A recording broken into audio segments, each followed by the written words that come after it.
Hello दोस्तों, स्वागत है आपका आरपीएस महादेव बैरागी में। आज हम आपको विश्व के सबसे ऊंचाई पर स्थित हमारे प्यारे महादेव के बैल रूपे भुजाओं के दर्शन कराएंगे, अर्थात तुंगनाथ के दर्शन कराएंगे, जो कि 1200 फीट की ऊंचाई पर स्थापित है।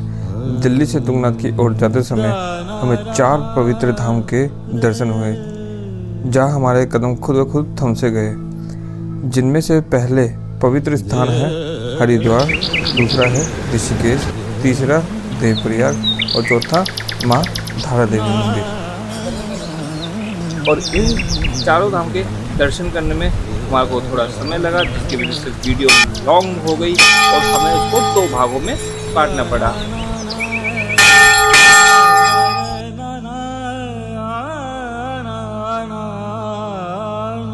चलो चलते हैं, हम पूरी जर्नी होता है, चलते हैं महादेव के। हर हर महादेव। चलो स्टार्ट करते हैं अपनी जर्नी। हर हर महादेव, पंच केदारनाथ की जर्नी स्टार्ट करते हैं। अभी हम पहुंच चुके हैं शालीमार बाग फ्लाईओवर पे। ये सीधा रोड जा रहा है अपना जीटी करनाल बाईपास, और जीटी करनाल से होते हुए हरिद्वार, हरिद्वार से होते हुए ऋषिकेश से होते हुए देवप्रयाग से होते हुए अपना रुद्रप्रयाग से होते हुए चोपटा से होते हुए फाटा से होते हुए सीधा तुंगनाथ। जैसा कि भाई ने बताया, ये सारी जगह रास्ते में पड़ेगी और आपको हम दिखाएंगे कि किस किस रास्ते से आप दिल्ली से चोपटा के लिए आ सकते हो।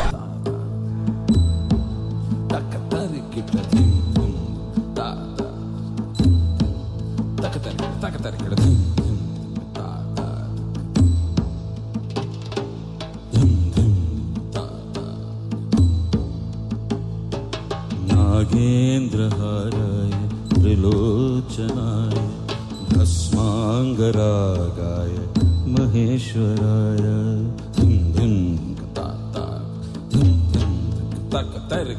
नागेन्द्रहाराय त्रिलोचनाय भस्मांगरागाय महेश्वराय नित्याय शुद्धाय। हेलो दोस्तों, तो हम पहुंच गए हैं मेरठ से पहले थोड़ी दूर पहले। इधर एक ढाबा पड़ता है, यहाँ पे एक छोटा सा ब्रेक लेना है सिर्फ चाय के लिए।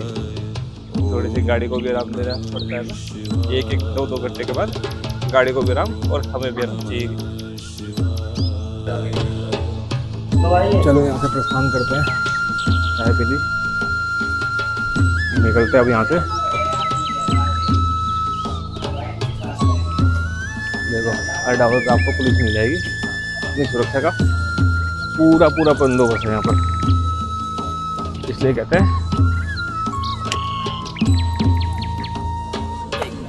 जय भारत सरकार। हमारा सामान फिर से बांध दिया है हमने। हम लोगों को बहुत मेहनत करनी पड़ गई है, कम से कम 3 बार हमको अपने बैग को बांधना पड़ गया, क्योंकि ये बार सरक जा रहा था, हमें बहुत दिक्कत हो रहा था। तो हम ढाबे पे रुक के इसको तसल्ली से बांधे हैं कि बांध के अब आराम से इसको हम जा सकें, क्योंकि अभी बैग बार सरकने के चक्कर में ना हमारे से बाइक नहीं चलाई जा रही थी, एक तरफ बैलेंस बार बिगड़ रहा था। इसके चक्कर में एक बार हम फिसल भी चुके हैं और हम नहीं चाहते कि दोबारा कोई सीन हो जाए। हमने इस बार तसल्ली से आराम से टाइम लेके बाइक को भी रेस्ट दिया है और अपना बैग वगैरह एकदम बढ़िया से एकदम बांध लिया है कि हमें बाद में दिक्कत ना आए। अब हम आपको हरिद्वार पार करने के बाद ही हम आगे की वीडियो बता पाएंगे, क्योंकि यहाँ का रास्ता बहुत गहरा, मतलब बहुत अंधेरा वाला है। चाहे तो आप वहाँ पर देख सकते हो, हैं आगे लाइट वाइट कुछ भी नहीं है वहाँ पे। हाँ खेतों में से निकला हुआ रास्ता है, सब खेतों में से निकला हुआ रास्ता है। क्योंकि मैं जब गाड़ी से आया था तो ये रास्ता नहीं था, उस टाइम वो हाईवे से होते हुए जा रहा था। मैं बाइक से मैं मैप डाल कर आया हूँ, तो इसने बहुत बीच का रास्ता बता रखा है, तो एकदम अंधेरा सा हो रखा है रास्ता। तो हम लोग तो खैर अभी अब मुड़ चुके इस रास्ते पे, तो हम इसी रास्ते पे जा रहे हैं। अभी जब हरिद्वार पहुंच जाएंगे तो सीधा आपकी वहीं की वीडियो दिखाएंगे वो आपको। अभी के लिए हमको बस थोड़ा सा माफ़ कर देना, हम आपको हरिद्वार पहुंचने के बाद ही पूरी वीडियो वहाँ से स्टार्ट कर देंगे दोबारा हम अपनी। भाइयों हम पहुंच गए हरिद्वार। ये माफ़ करना गंगे मैया, आपके इतने करीब होने के बावजूद हम आपके पास नहीं आ पाए, क्योंकि हमारे पास समय कम था और सफ़र काफ़ी लंबा था। तो आज हम आपकी बाहर से दर्शन करके जा रहे हैं। हर हर गंगे।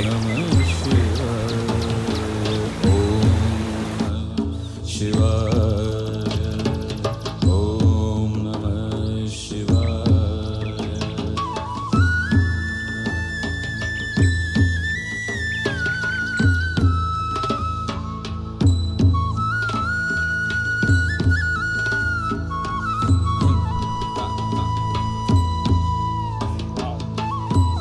तो दोस्तों, थका देने वाले रास्ते के बाद अब बारी आती है सुकून देने वाले रास्ते की, मतलब ऋषिकेश के स्टार्टिंग की। और ऋषिकेश से स्टार्ट हो जाते हैं हमारे उत्तराखंड। और उत्तराखंड में आप जानते ही हो कितने मनमोहक नज़ारे होते हैं, लाइक पहाड़, पेड़ पौधे, झरने, नदियाँ और मधुर मधुर पक्षियों की आवाज़ें। ऋषिकेश पार करते ही हमें एक ब्यूटीफुल सा झरना दिखा, जिसके किनारे ब्यूटीफुल सा प्यारा सा नन्हा सा स्नेल दिखा, जो कि बहुत ही क्यूट था। और ये हमारे को सिर्फ कॉपी किताब और डिस्कवरी चैनल्स में दिखते थे, आज हमारे को अपनी आंखों से देखने को मिल रहा है। ऋषिकेश से निकलते ही हमें पहाड़ों की जान, जो पहाड़ों पे चार चांद लगा देते हैं, ऐसे झरना दिखा जहाँ पे हमारा दिल मचल उठा के नहाना है। कमेंट करके बताना कौन ऐसी ब्यूटीफुल सी जगह पे नहाना नहीं चाहेगा। Wait wait wait, look at the view, the beauty of पहाड़, ब्यूटीफुल झरना, ब्यूटीफुल वाटरफॉल। शब्द कम पड़ जाएंगे, इतना सुकून मिलता है ये देख के, और नहाने का बहुत ज़्यादा मन करता है ऐसी जगहों पर।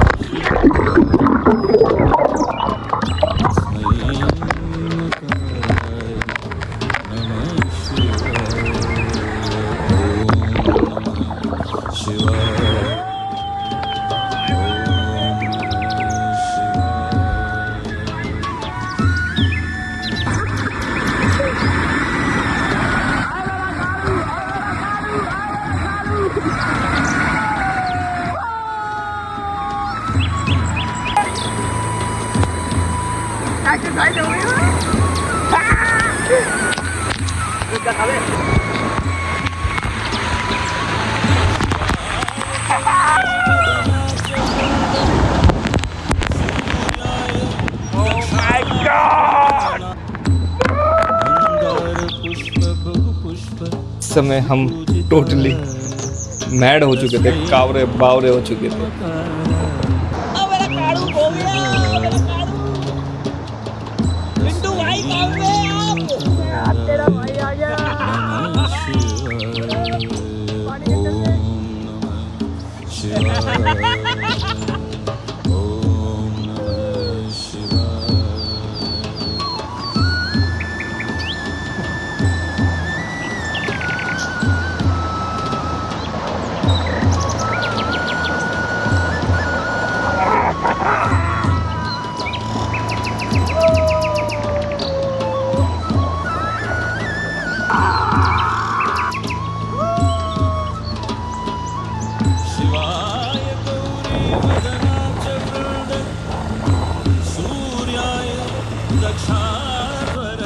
ओम नमः शिवाय। दोस्तों, ऋषिकेश को हमें अपने बढ़ते सफ़र में अलविदा कहना पड़ा, परंतु हम साथ ले चले ऋषिकेश की दिल को छू लेने वाली वो यादें, जिसमें ऐसा लग रहा था कि प्रकृति ने अपने हरे भरे आंचल में पहाड़ों को ऐसे समेट रखा हो जैसे कोई नवजात शिशु।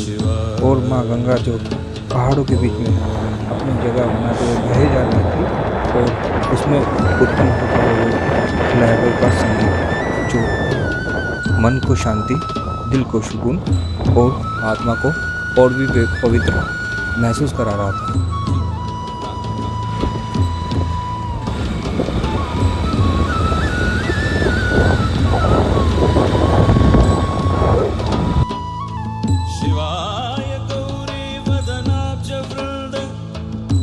तो ऋषिकेश से 72 किलोमीटर की दूरी तय करने के बाद हम अपने तीसरे भव्य स्थान पे पहुंच चुके हैं, जो कि है देव प्रयाग।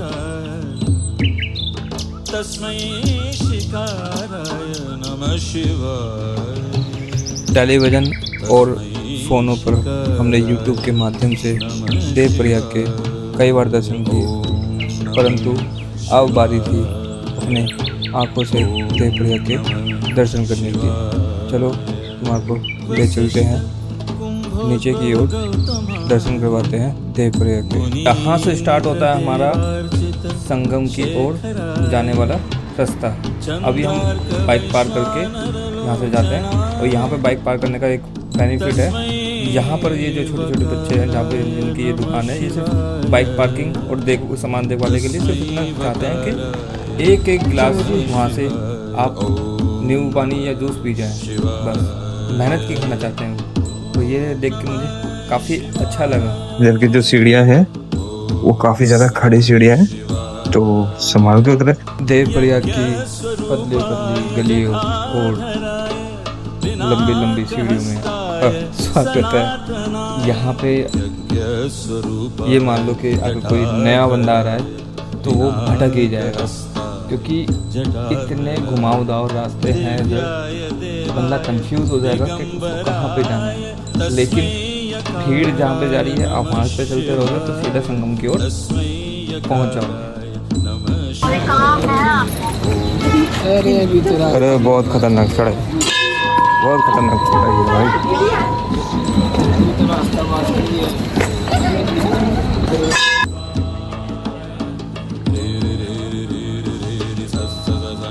वो सिर्फ दो नदियों का संगम ही नहीं है।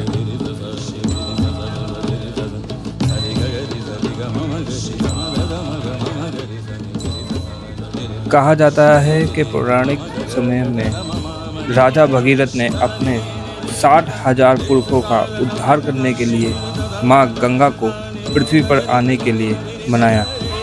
माँ गंगा के साथ 33 कोटि देवी देवता भी पृथ्वी पर उतरे और अपना आवास स्थान देवप्रयाग में बनाया, जो कि माँ गंगा की जन्मभूमि है। देवप्रयाग भागीरथी और अलकनंदा का संगम ही नहीं, बल्कि माँ गंगा की जन्म भूमि भी है। पौराणिक कथाओं के अनुसार कहा जाता है कि देवप्रयाग प्रभु श्री राम जी से जुड़ा हुआ एक विशिष्ट तीर्थ स्थल है, जहाँ प्रभु श्री राम ने ब्रह्म हत्या से निजात पाने के लिए तप किया था। और ये है ब्यूटीफुल सी भागीरथी नदी, जो हमेशा बहती ही रहती है। इसका बहाव इसी वजह से काफ़ी तेज़ रहता है।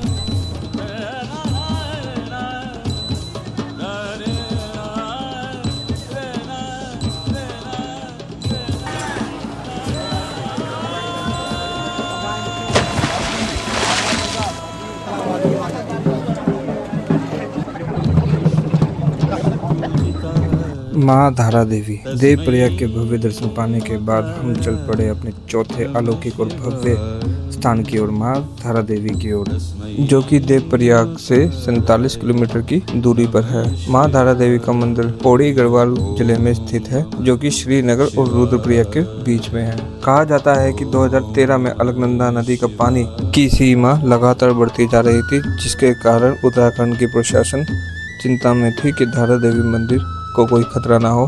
धारा देवी मंदिर के खतरे को देखते हुए वहाँ की प्रशासन ने उस मंदिर को थोड़ा सा ऊंचाई पे स्थित करने का फैसला किया, और ऊंचाई पे स्थित करने के लिए जैसे ही मंदिर के साथ छेड़छाड़ की गई, उसके 6 घंटे के अंदर उत्तराखंड में बहुत ही भयानक प्रलय आई, जिसका असर केदारनाथ में दिखा। केदारनाथ में जो 2013 में प्रलय आई थी, वह धारा देवी मंदिर के छेड़छाड़ के कारण ही आई थी, ऐसा मान्यता है उत्तराखंड के लोगों के, जिसमें हजारों श्रद्धालु जो केदारनाथ में श्रद्धालु यात्रा करने आए थे वह मारे गए, और कुछ लापता हो गए, और कईयों के तो शव तक नहीं मिले, और कई मलबे के नीचे दबे मिले। माँ धारा देवी के बारे में यह भी कहा जाता है कि माँ धारा देवी उत्तराखंड की 4 धाम और पंच केदार की संरक्षक नींव है। जैसे जैसे हम माँ धारा देवी के समीप पहुंच रहे थे, हमारे मन की व्याकुलता और ज्यादा तेजी से बढ़ती जा रही थी।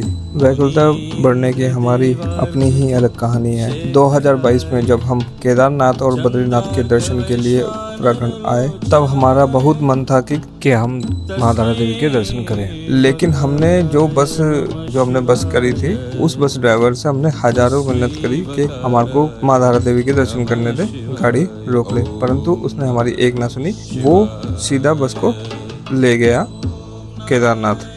तो हमने जाते जाते माँ तारा देवी से एक वादा किया कि हम जब भी आएंगे अपने कन्वेंस से आएंगे, अपने व्हीकल से आएंगे और माँ तारा देवी के दर्शन करेंगे। आज 2025 में हम माँ तारा देवी के दर्शन कर रहे हैं। स्वरूपाय जटाधराय पिनाकहस्ताय जटाधराय दिव्याय देवाय दिगंबराय तस्मै यकाराय नमः शिवाय तस्मै यकाराय शिवाय ओम नमः शिवाय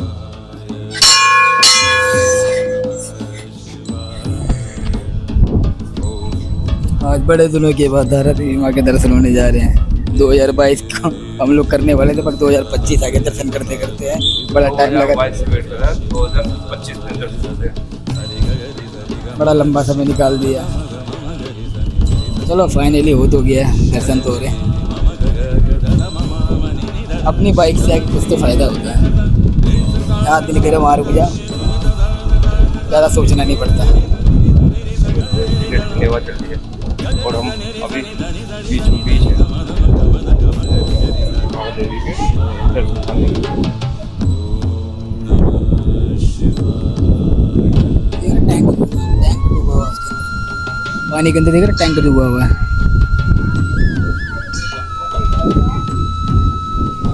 साइड में झूला भी है।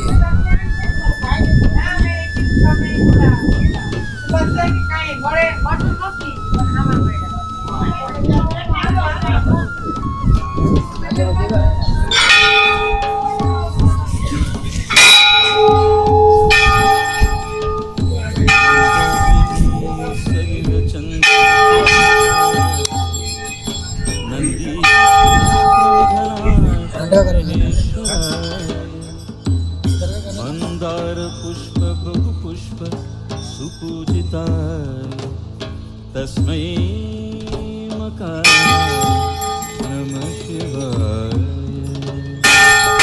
तस्मै मकाराय नमः शिवाय ओम नमः शिवाय ओम नमः शिवाय।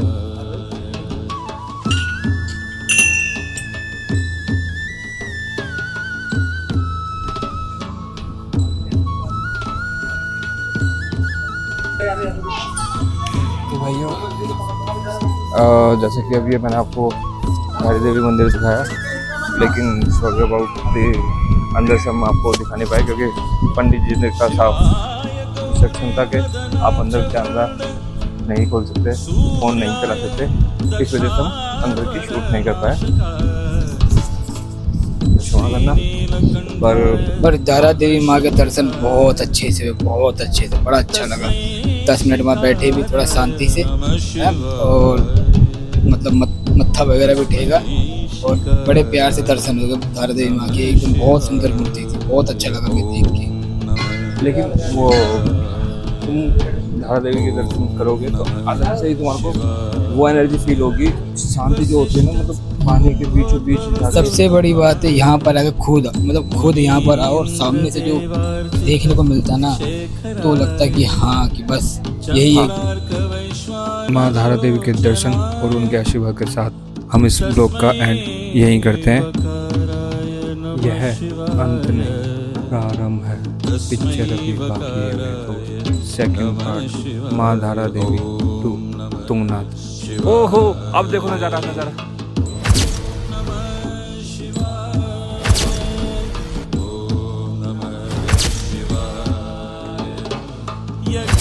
स्वरूपाय जटाधराय पिनाकहस्ताय सनातनाय यज्ञ स्वरूपाय पिनाकहस्ताय जटाधराय दिव्याय देवाय दिगंबराय